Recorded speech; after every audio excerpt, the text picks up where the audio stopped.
उत्तर प्रदेश में 7 मई को लोकसभा चुनाव के तीसरे चरण के लिए वोटिंग होनी है। सभी की निगाहें ब्रज और रुहेलखंड क्षेत्र पर है।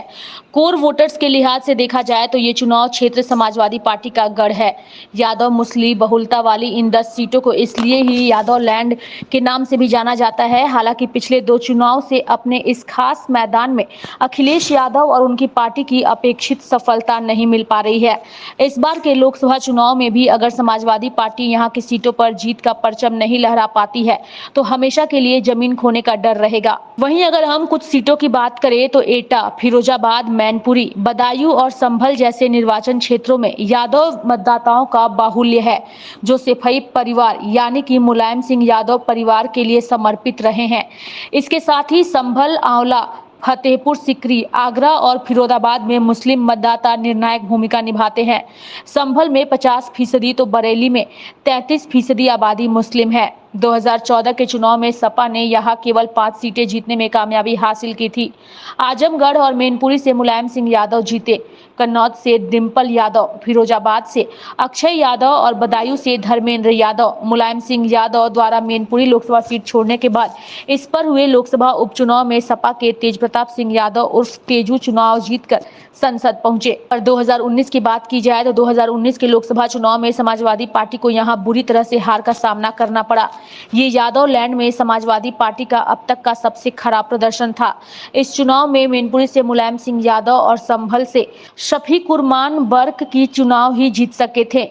राजनीतिक विश्लेषकों की माने तो 2014 के लोकसभा चुनाव के बाद जिस तरह अन्य पिछड़ी जातियां भाजपा की ओर एकजुट हुई, उससे सपा को विजय दिलाने वाला मुस्लिम यादव समीकरण का प्रभाव कम हुआ। बता दें कि समाजवादी पार्टी के कोर वोटर्स यादव रहे हैं, पर इस बार जिस तरह अखिलेश यादव ने केवल अपने परिवार के लोगों को ही टिकट दिया, उसका गलत मतलब निकाला जा सकता है।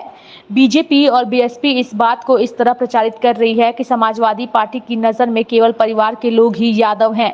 सपा 2024 के लोकसभा चुनाव में सूबे की कुल 80 में से 62 सीट पर चुनाव लड़ रही है और बाकी सीट सहयोगी दलों को दी गई है। पर समाजवादी पार्टी की लिस्ट में इस बार केवल 5 यादव प्रत्याशी उतरे हैं, जिनमें कन्नौज सीट पर खुद अखिलेश यादव चुनाव लड़ रहे हैं तो मैनपुरी सीट से उनकी पत्नी डिंपल यादव मैदान में हैं। आजमगढ़ सीट से धर्मेंद्र यादव, बदायूं से शिवपाल यादव के बेटे आदित्य यादव और फिरोजाबाद सीट से रामगोपाल यादव के बेटे अक्षय यादव चुनाव लड़ रहे हैं। जिस तरह दूसरी पार्टियां बीजेपी और बीएसपी यादव समुदायों को पटाने में लगी है, उससे तो यही लगता है कि इस बार के चुनाव में कुछ परसेंटेज यादव वोट भी टूटेगा।